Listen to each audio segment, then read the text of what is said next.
Welcome to Winning for Clean Air. This webinar is hosted by Beyond Toxics, 350 Salem, and Clean Air Now Coalition. Here's our plan for tonight.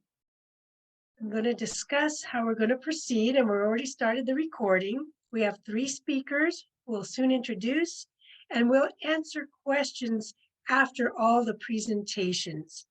Please put your questions into the Q&A feature that's on most computers at the bottom. And for people on the phone, we'll get around to that later. I want to thank not only our speakers, but for the folks on the back end of this webinar. Thank you, Crystal Abrams. Thank you, Taryn Yazdani, for making sure things go smoothly. And I'd like to start by introducing Senator Deb Patterson. She's our senator from District 10, which is the Salem area around the Mid-Willamette Valley. And she is the chair currently of the Senate Healthcare Committee, and she's a co-chair of the Ways and Means Subcommittee on General Government and many, many other things. She's done so much with her life, and we are just blessed to have her as a senator for Oregon. Second speaker is me, Lisa Arkin. I'm the executive director of Beyond Toxics. And our third speaker will be Mike Ewall, executive director of Energy Justice Network. This webinar will be posted on the Beyond Toxics website and YouTube channel sometime tomorrow. So if you know someone who missed it and wanted to be here, you can tell them about that. We also encourage you to sign up on the Beyond Toxics website on the homepage to join our e-alert list so that you get a notice of when things are happening, like Senate Bill 488 and a hearing in the Senate Energy and Environment Committee. So we're here tonight to talk about the Oregon 2023 Medical Waste Incinerator Act, and it's Senate Bill 488. So you want to track that. Its chief sponsors are Senators Patterson and Manning and Representative Neron. And bill co-sponsors are Senators Campos, Gelser-Bowen, and Senator Golden. And we're very grateful for these senators and representatives to realize the importance of this bill. So what does an incinerator do? It incinerates stuff, it burns it up. And in the process, it produces a lot of emissions of significant toxicity and carcinogeneous. I'm just going to say things that make cancer happen. Okay.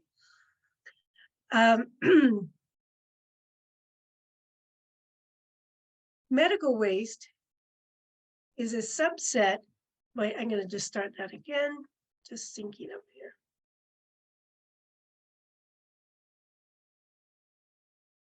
When you heat up waste to burn it or gasify it or pyrolyze it, you carry out chemical reactions, which can produce emissions that are significantly toxic and can cause cancer. In addition, the process creates a byproduct called leachate, which concentrates all of that toxicity into liquid form. So waste incineration may look like it is getting rid of waste materials, but as it feeds those materials into its burners, incineration renders those materials to be more toxic than their original form. In addition to toxicity, as a system that's touted by waste corporations for converting waste into energy, incineration is highly inefficient and costly. The problem is the energy derived from waste that is fossil fuel in its original origin, such as plastics, is just another way of burning fossil fuels and dumping the carbon dioxide plus highly toxic byproducts into the atmosphere. So it is not a solution for creating energy. So what about Covanta Marion? Second. So now we are aware that trash incineration is the most expensive and polluting way to manage waste and to make energy, and that the waste doesn't magically disappear when burned, but threatens the climate, public health, and our environment, and that the toxic ash that can make landfills even more dangerous than if unburned waste were landfilled directly. Incineration is more polluting than burning coal and is more harmful to health and the environment than directly using landfills.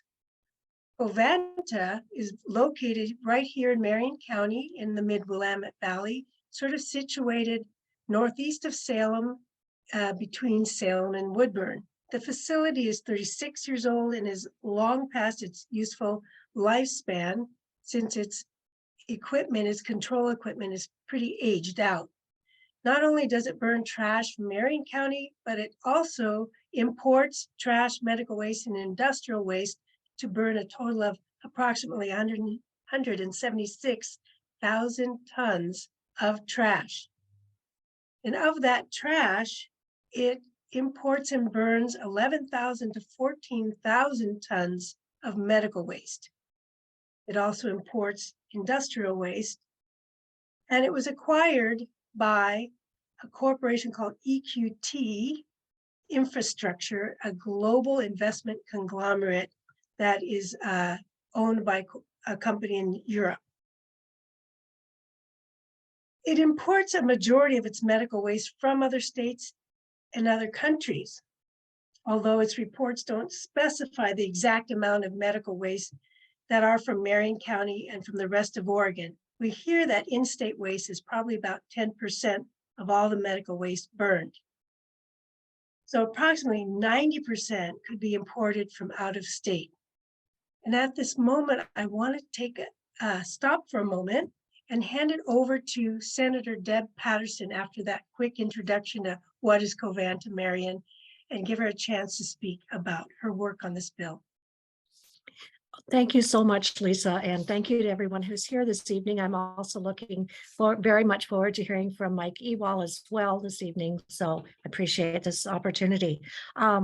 My background, as Lisa said, I'm state senator here in District 10, which is South and West Salem, Monmouth, and Independence. The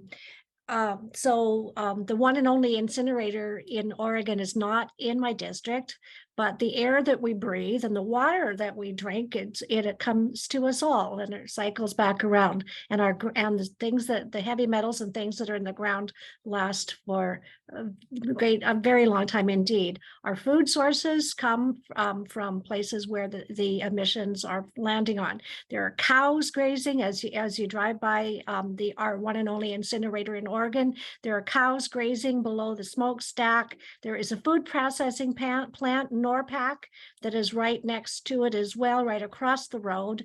There's an elementary school that's just a few blocks away, and a small community nearby, and Salem, Kaiser, Woodburn nearby as well.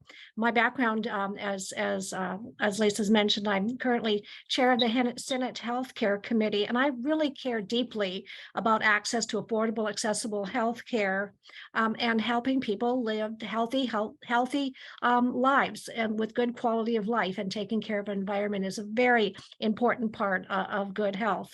Professionally, I've been ordained clergy for over 30 years, serving in the Congregational Church.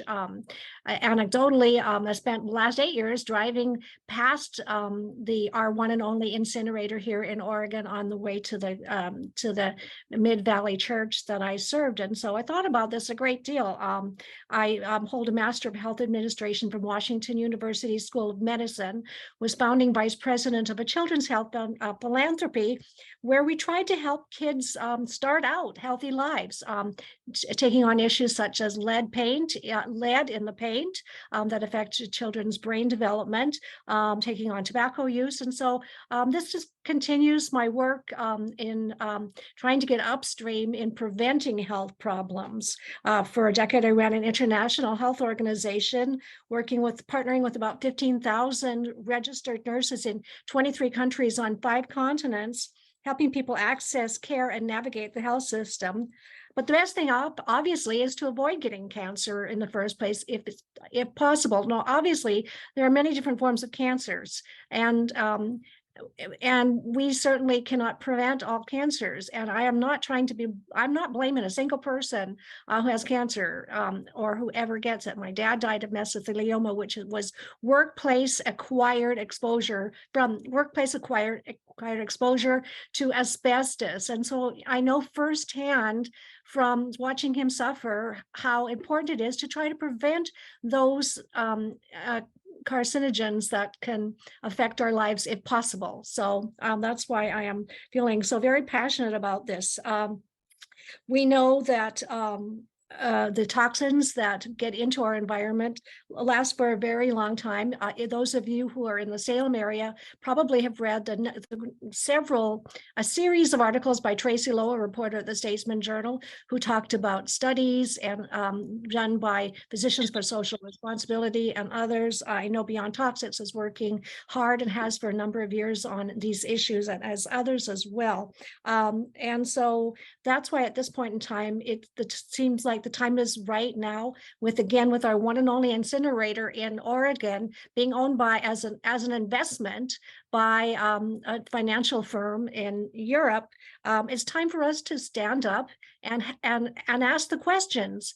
What is the medical waste that's being burned? I mean, how much medical waste is being burned here in this incinerator, as well as industrial waste, and beyond just our garbage that we set out at the curb. So Senate Bill 488 would reclassify this incinerator as a medical waste incinerator based on the volume of medical waste that is being brought in.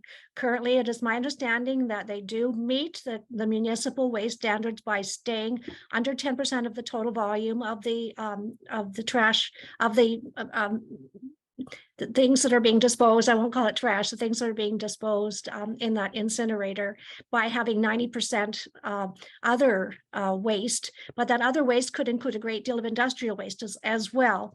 And the fact of the matter is, DEQ only gives notice when they are coming to inspect, and the inspections are not very regular. In reclassifying as not very often. They're regular, but not very often. Reclassifying it as a medical waste incinerator would require more regular monitoring with higher standards for emissions. So thank you for being here tonight. I don't have much to add other than I'm so grateful to the leadership of those who've been doing this work for a very long time. And I do believe that now is the time for us to stand together for to protect ourselves, our children, and future generations from toxins that will last in our environment for decades, if not even longer. Thank you. Thank you so much, Senator Patterson. Beautiful reason for why this bill is important to pass. I hope that the short introduction gave everybody a sense of what's happening at Covanta to give foundation to all of your very inspiring words. So I'm going to continue with the presentation and start a screen share again. There we go. And let's hope it works.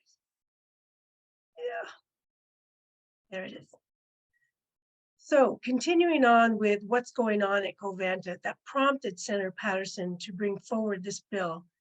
So what does it burn? As mentioned by the senator, it burns industrial waste. And what are those things?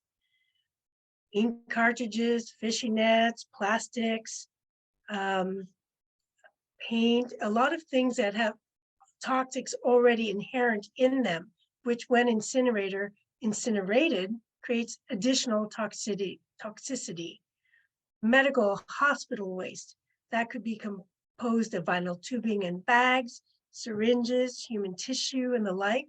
And then there's a host of other things, such as undigested sewage, demolition materials, styrofoam and other plastics, rubber, and the list is long. And I think that the articles from the Statesman Journal really did an excellent job of detailing what could be in going into the burners at Covanta. So we're now aware that trash incineration is the most expensive and polluting way to manage waste, to make energy, and that the waste doesn't magically disappear when burned, but threatens climate and public health with air pollution and toxic ash.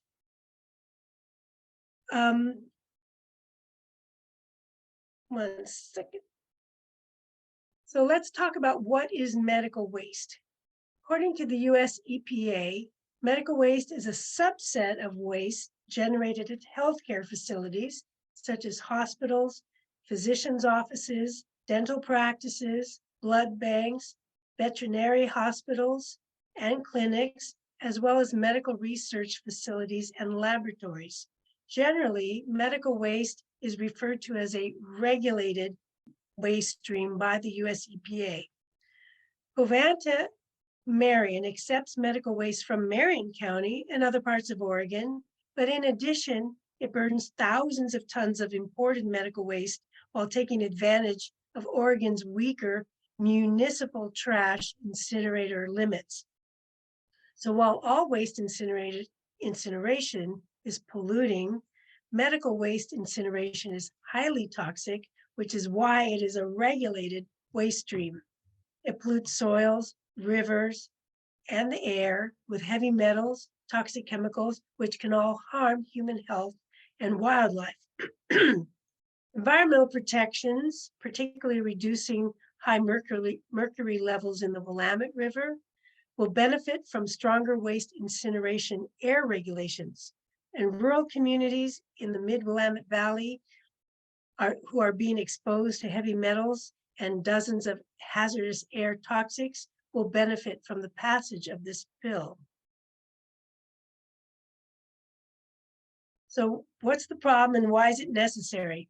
Well, Governor Brown gave a mandate to our state agency, the Department of Environmental Quality, to protect community air. And that mandate was called Cleaner Air Oregon. Cleaner Air Oregon is a relatively new air toxic regulatory program that tries to close the gaps in DEQ's existing air permitting program that allowed some facilities to operate legally, but still emit high levels of pollution that could increase health risks to neighbors. Now facilities are required to report their emissions of toxic air contaminants and calculate potential health risks to the people nearby. However, the program Cleaner Air Oregon has a very high threshold of what counts as a health risk that would actually trigger an air toxic reduction plan. And the DEQ has not defined what facilities would have to do exactly to reduce the risk from their emissions of air toxics if their levels did exceed health risk benchmarks. Cleaner Air Oregon is not quite up to the task of regulating a waste incinerator that has a very unique waste stream that creates the fuels that it burns. It's hard to predict what emissions are emitted from their stacks, but Senate Bill 488 will close the regulatory loophole in Oregon's air quality laws, including Cleaner Air Oregon. If passed, Senate Bill 488 will give the DEQ the authority to accurately assess how many tons of medical waste is burned quarterly at the trash incinerator, and if the specified weight limits are exceeded, apply the federal emission limits required for medical waste incinerators under federal law. Senate Bill 488 will appropriately regulate a large polluter and ensure better environmental protection and public health outcomes, not only for all Oregonians, but it will set stronger air emission limits that will guide waste incineration policies now and into the future for our country. So in summary, Senate Bill 488 evokes the federal rules for a medical waste incinerator because the incinerator rules in Oregon are too lax and don't adequately address the types of medical and industrial waste Covanta burns.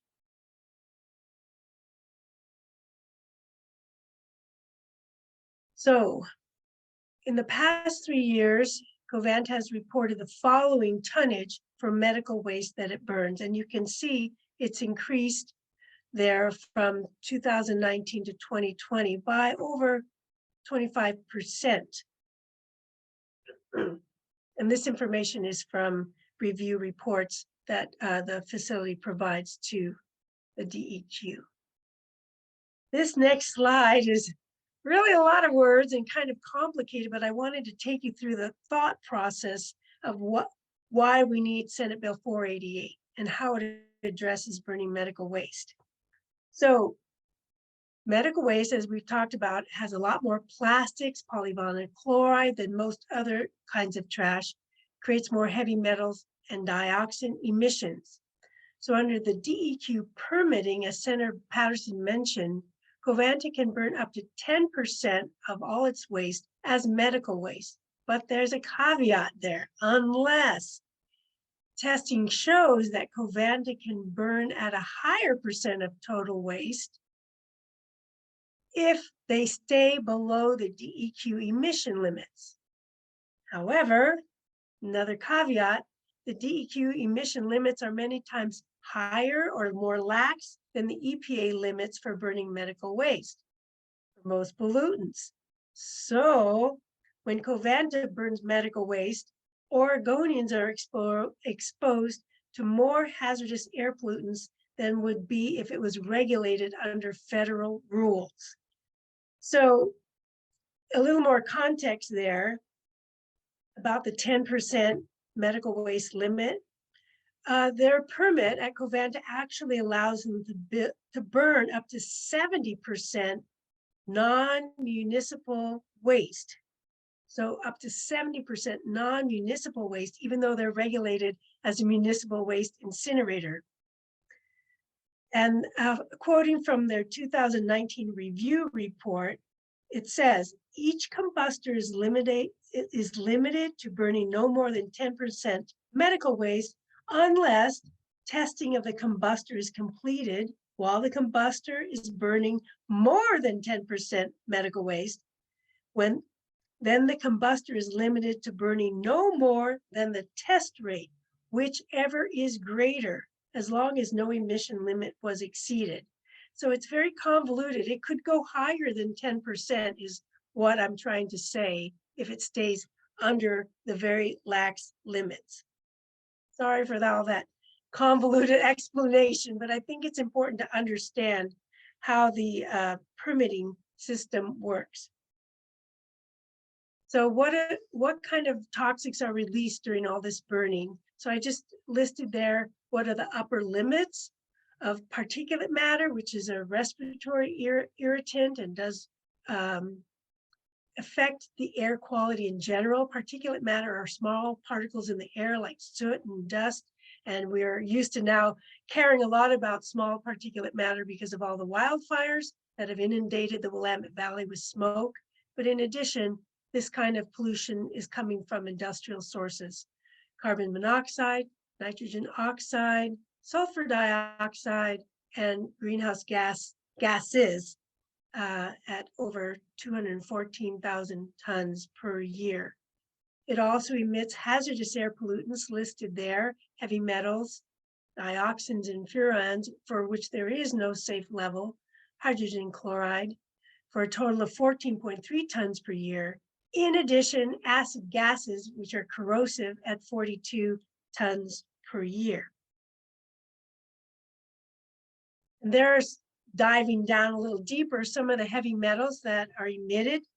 These metals can accumulate in the body and the food chain, and they are not easily eliminated.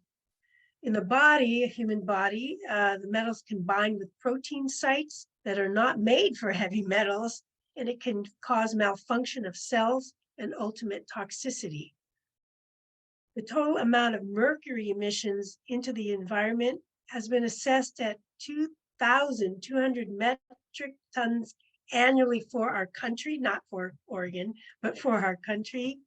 And it is estimated that 8 to 10% of American women have mercury levels that would induce neurologic disorders in any child they gave birth to.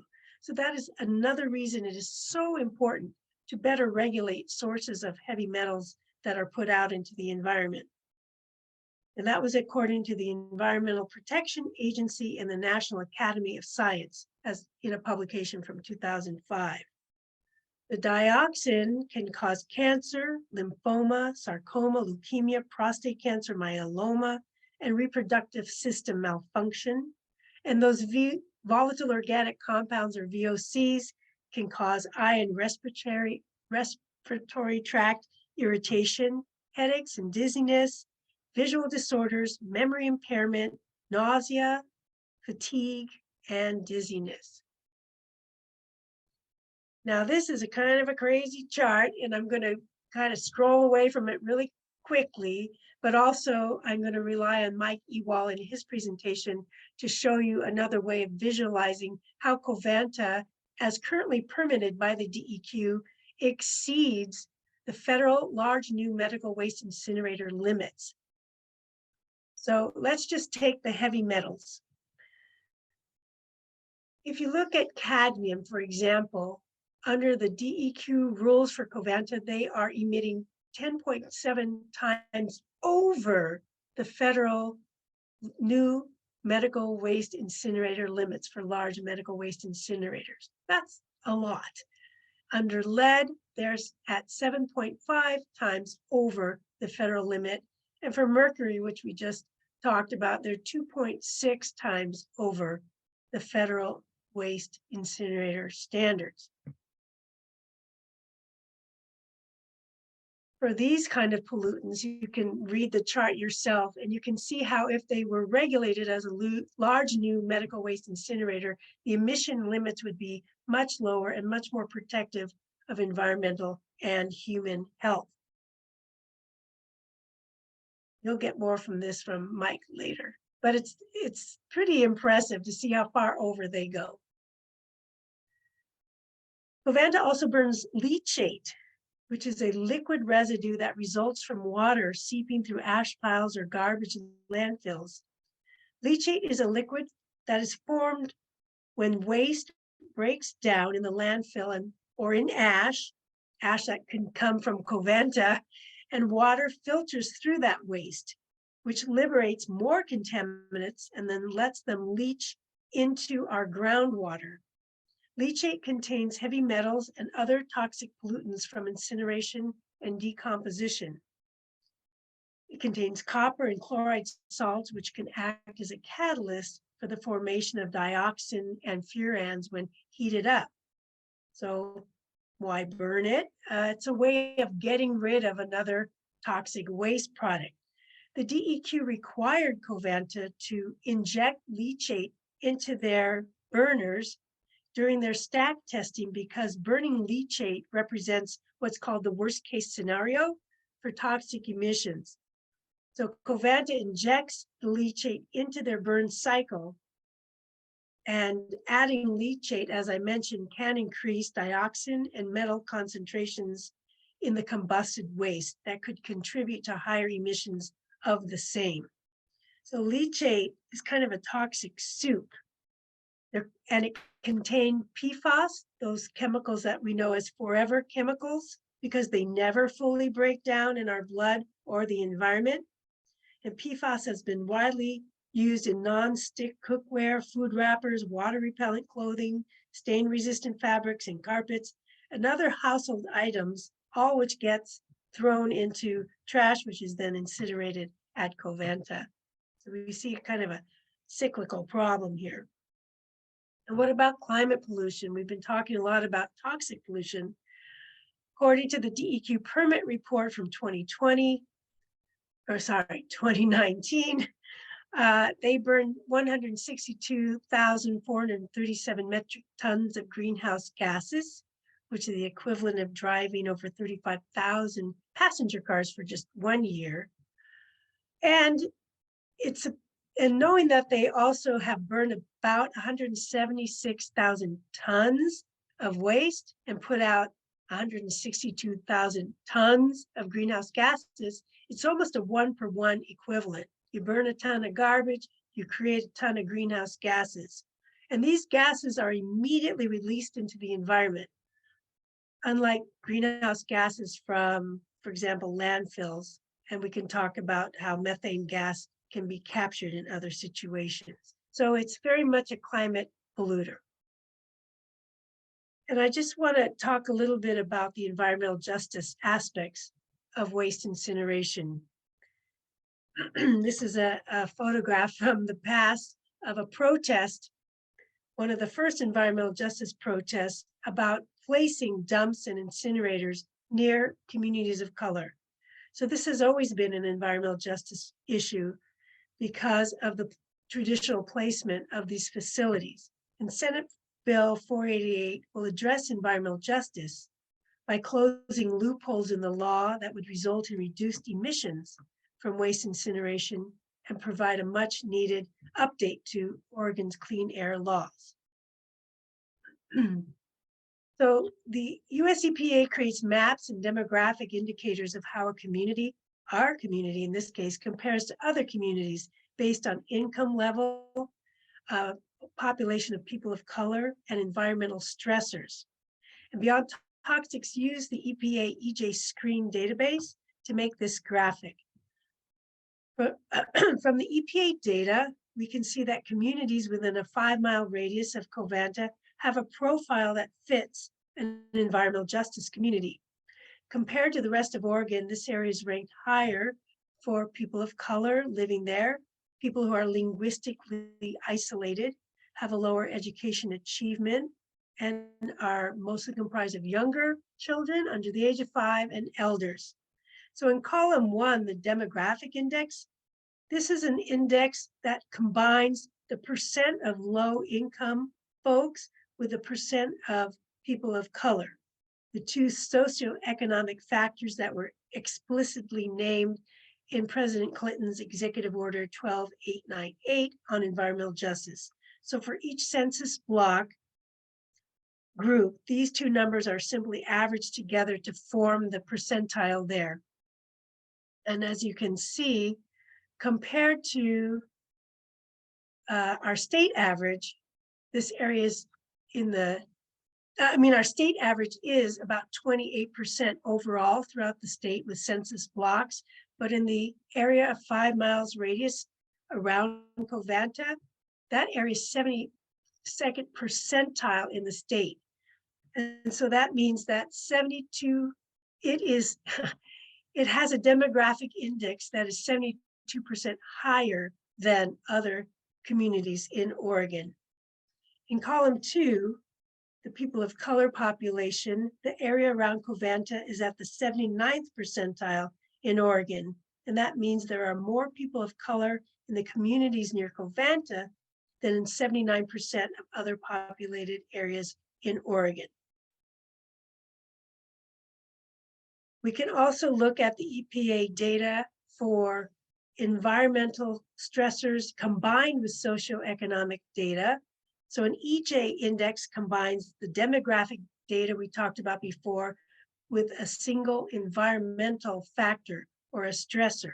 So you can see here that the area around Covanta Marion ranks higher compared to Oregon and even places in the United States for particulate matter exposure, for air toxics that are associated with cancer risk, and for air pollution associated with respiratory risk.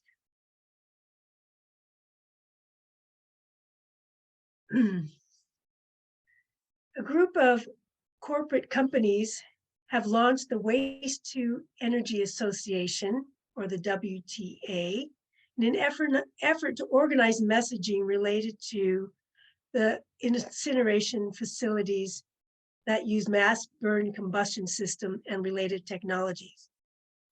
So when asked how the WTEA intended to respond to vocal opposition to incineration, such as these protesters here, these youth who are protesting waste incinerators in their community, WTEA President Thomas Hogan said it would be an ongoing effort.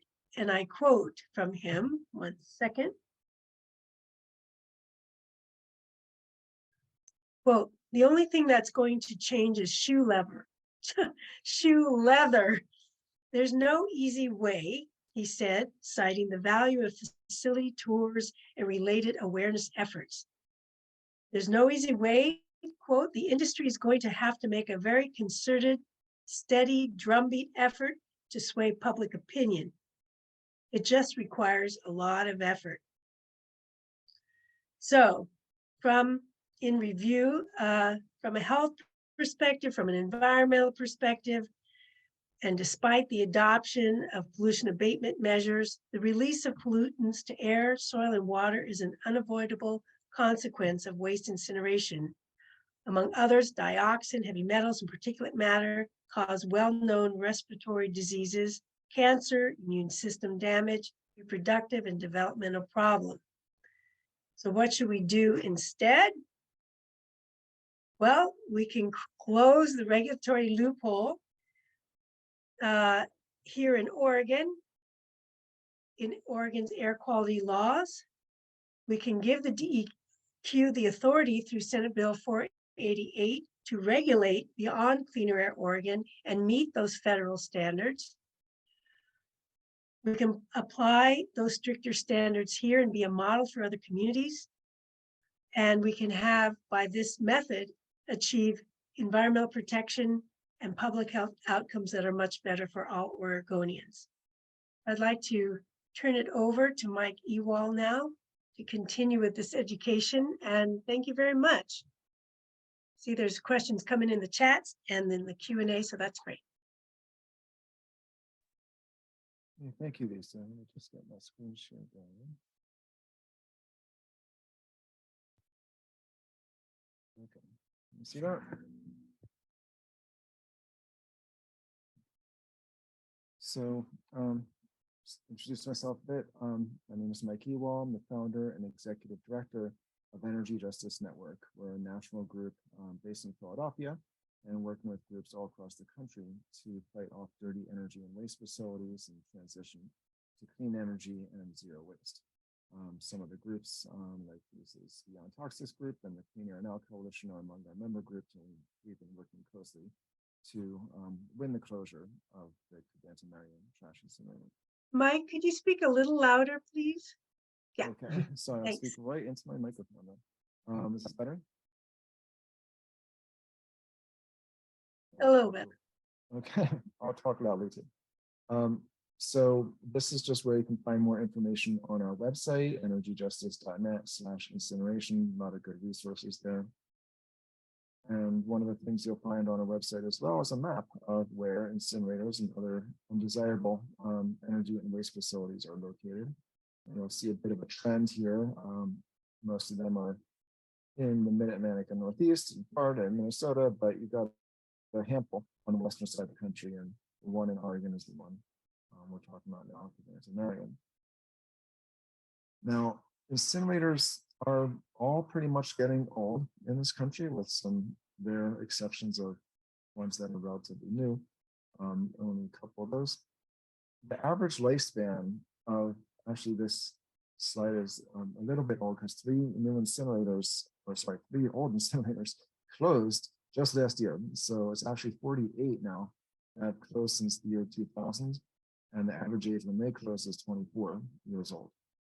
Now, Covanta Marion will be 37 come August, and there are only 7 incinerators. I've updated those last 2 bullets, so they're correct. There are only 7 that have made it past their 40th birthday so far. So there's a good chance that this incinerator is kind of on its last legs, and that's one of the reasons why you're seeing them want to continue burning medical waste, because that's a life extension strategy for these smaller, uneconomical old plants that otherwise would be closing. Now, this is the trend line you can see of open incinerators in the US for trash. And you can see that they're not really building new ones. They've tried hundreds of times to get new ones built since 1995, when the last incinerator was actually sited and built at a new location. There's a new one right next to an existing one in Florida. So that's the only so-called new one, other than some that have been rebuilt or expanded in that time. So the trend is that they keep closing more each year. We're down to about, we're down to exactly 68 large medical waste, I'm sorry, large trash incinerators, commercial ones in the US. Now here's what we're talking about with medical waste, just to make that a little bit more real.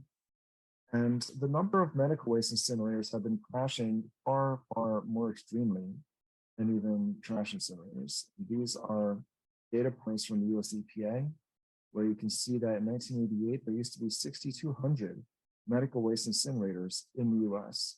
The last time they published an inventory was 10 years ago already, and that had only 33 facilities. And this is not counting the few that are burning trash incinerators like Covanta Marion, but ones that are dedicated medical waste incinerators. You can see they basically almost entirely have shut down. There are somewhere in the order of 20 or so that are left right now.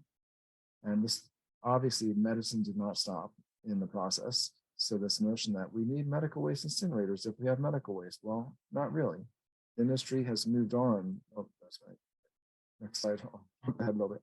They've moved on to non-incineration, safer technologies like autoclaving and some other methods that sterilize the biological hazard without creating a chemical hazard by burning them at the same time.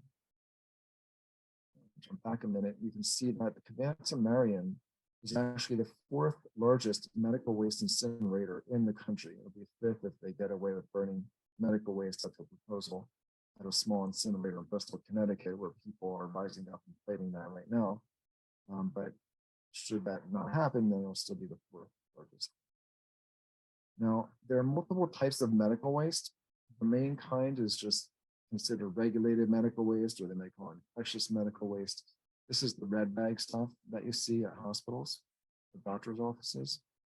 There are also some small subcategories like pathological waste, which is basically the body parts.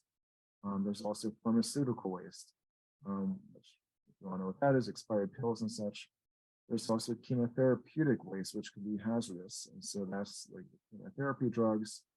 And there are also certain components that can be radioactive, like tracers and things that they put inside people's bodies, and certain types of medicine. So all of these can be handled with non-burn technologies of various sorts. The main type being the red bag medical waste can be handled, as most hospitals now do, with an autoclave kind of process.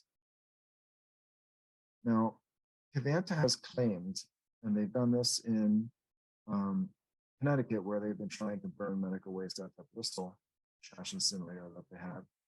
They've publicly made the statement that all states require medical waste to be incinerated, except for a handful, and they listed a handful. Well, we researched this and we found that that was absolutely false.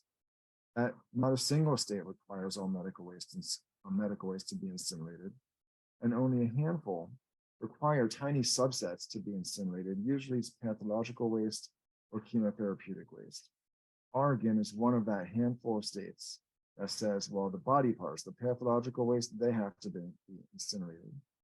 But that does not mean that Oregon has to be responsible for incinerating this type of waste from other states and countries that have been having the medical waste imported to Covanta Marion for incineration. Now, the trash incinerators that have been getting in on this game, there are 3 of them so far. You have Covanta Marion, Covanta Lake in Florida, and Covanta Huntsville in Alabama that are currently, and for some years now, have been burning medical waste. They're trying to make that true in Connecticut as well. And recently we learned that there's processed medical waste, so stuff that's already been steam sterilized, but they're then disposing of that, which could be put in a landfill to be more safe about it, but they're burning it and then putting ash in a landfill. At Covanta Niagara, and there are probably a number of other incinerators burning processed medical waste as well. That's not usually tracked separately.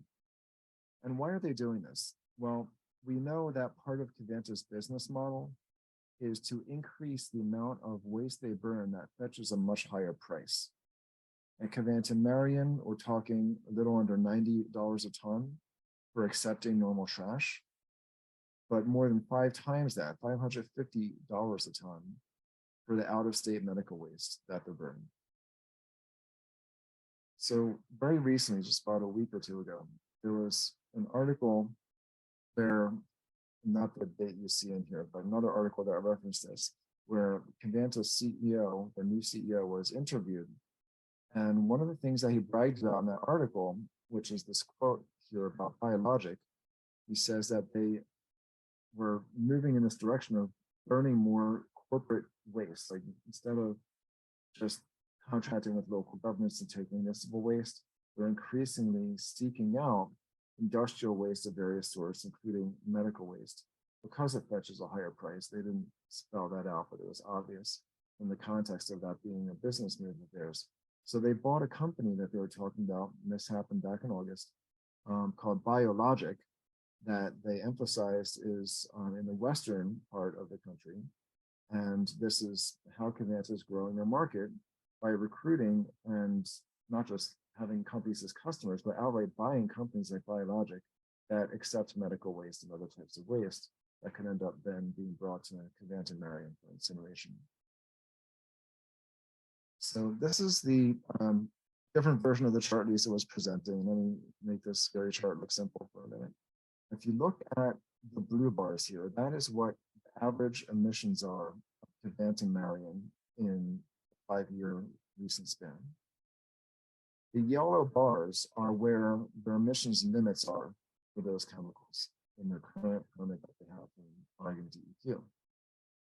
If Senator Patterson's bill passed and they would be held to the standards that apply to large medical waste incinerators, these are federal standards that would apply if this plant were burning as much medical waste as they are, and we're not happening to have gotten through the loophole that says, well, you're actually a trash incinerator, so it doesn't matter if you're burning more than a large medical waste incinerator, we're going to give you the looser standards, the yellow ones, and that's what happened. But if the green standards were in place, you would see that they'd be failing currently for cadmium, for hydrochloric acid or hydrogen chloride, for sulfur dioxide, which they're failing anyway, but there's another loophole that lets them get away with that, and for mercury, and for some of the other ones that have a different axis here, bigger numbers. You can see they'd also be failing the test for lead, for carbon monoxide, and for nitrogen dioxide, or NOx, the nitrogen oxide that's bigger plasma atoms.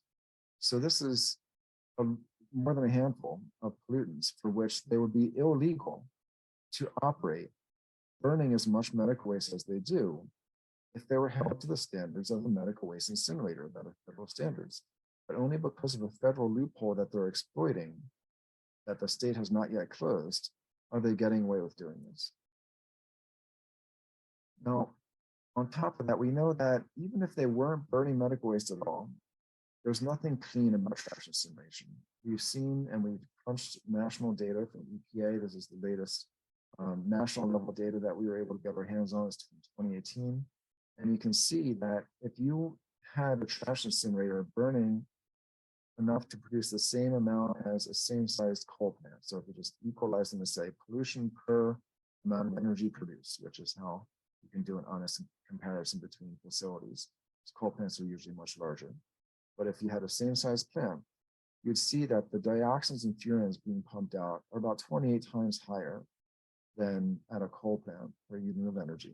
Hydrochloric acid, 27 times, then a mercury, 5-6 times. And most of the major pollutants are worse from a trash incinerator, even though trash incinerators tend to have more pollution control devices on them than coal plants do, largely because they're under different regulations, but also tend to be newer than a lot of the coal plants that were around for additional decades. This here, so you don't have to trust me in saying this, this is actually from the state of New York, a state that is tied with Florida for the greatest number of trash incinerators. They have 10 in New York. And they actually, this State Department of Environmental Conservation put this data together. I just put it on a chart, but this is all their data. And they did the same sort of analysis I did at a national level, at a state level.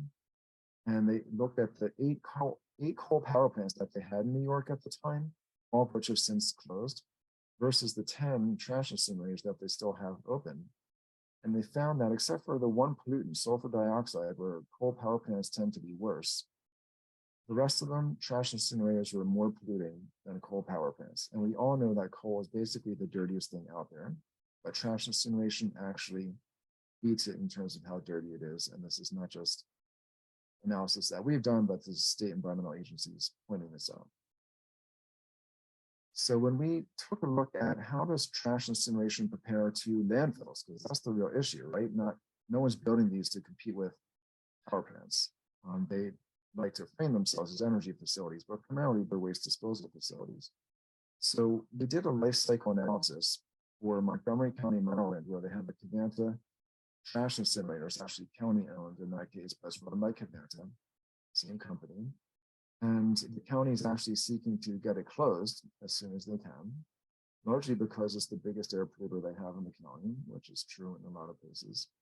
And what we found is that no matter how far you have to transport it, whether it's transported by truck in blue or rail in black, that transportation is a small fraction of the overall emissions of a landfill, the yellow bars, versus the incinerator, the red bar. And it's so much of a difference that it doesn't matter how you're transporting or how far you're transporting. Some of these are about 600-700 miles away, and the transportation is still a small fraction. So everyone freaks out about the trucks, but in reality, the thing to freak out about is why are we burning trash compared to landfilling? So this is just on global warming. But if you look at that same study at the 8 other factors that they have to compile data on, so you can put it all together in monetized measures, so you can see global warming gases are released at twice as high of a level with incineration than landfilling. And if you add in the other impacts of particulate matter that causes heart attacks and strokes and cancer, and smog formation, and nitrogen oxides that trigger asthma attacks, and the toxics that cause birth defects and learning disabilities, and the carcinogens that cause cancer and other impacts, it adds up to over 3 times as much health and environmental damage as going straight to a landfill. So is medical waste worse to burn than trash? This is one of the questions we were faced with, particularly with this proposal we're seeing in Connecticut. And what we find is that Connecticut even admits that medical waste has more plastics. Plastics are having more toxic chemicals in them. They have more precursors to toxic chemicals, and they often even have metals as stabilizers, inks. So you end up with a number of things that are toxic to be burning when you're burning more plastics. PVC, plastic number 3, or vinyl, polyvinyl chloride, is the one plastic that's got a lot of chlorine in it. And because of that, you get the most toxic chemicals known to science, dioxins and furans, coming out a lot more when you're burning PVC. And a lot of that is in medical waste. There's also some mercury still left in medical products in some cases. So sometimes that ends up in medical waste when it shouldn't. And you also have PFAS, as one of the commenters pointed out in one of the questions, that are in a lot of plastics, even in the gloves they use in hospitals. There's a lot of halogenated material in there, which means you're going to be forming those dioxins, PFAS chemicals, acid gases. And there can also be radioactive pollutants that get in. And we've seen regularly at just normal trash incinerators and landfills, not ones taking medical waste. You see radiation alarms being tripped on a regular basis, largely by adult diapers because of people getting cancer treatments. But there are additional opportunities for radioactive pollutants to get into the medical waste stream, and you can't break that down by burning. So that will become airborne and end up in the ash as well. So I'm going to skip some of the stuff on dioxins in case folks want to know more about it, but it's kind of scary. And you can see it's a good case for not eating so much meat and dairy, because that's where you get most of it from. Health studies, there's something on our website, I won't belabor this, but I think Lisa got into some of it. Like Covanta's made the argument that all the health studies show, don't worry, be happy, no problem with health of living next to an incinerator. And in fact, when I dived into their footnotes and the footnotes of their footnotes and found that they were misrepresenting some things and skipping over things, and there was also some newer research. And I put together a fact sheet on it showing that there are a number of studies that actually have found a connection. And most of the connections that have been found, a lot of these are studies out of Europe, are with cancers of various sorts, but also respiratory and cardiovascular and even urinary diseases. I'm going to skip over this for make it back for Q&A. Let's hit one more point here, and that's on environmental justice, as Lisa was trying to talk about. On the surface, if you look at it, you'll find that 2/3, 66% of trash incinerators are in majority white communities. And that's just how the data falls, but there's still a strong environmental racism trend in this industry. And you see it when you adjust for size. 15 of the 20 largest incinerators are in communities of color. And when you adjust for population, so the more urban areas are being hit pretty hard. And so as an entire industry, we see some of this in the community around Covanta Marion, but it's more typical in some of the other examples like in Chester, Pennsylvania, and Detroit, which used to be open.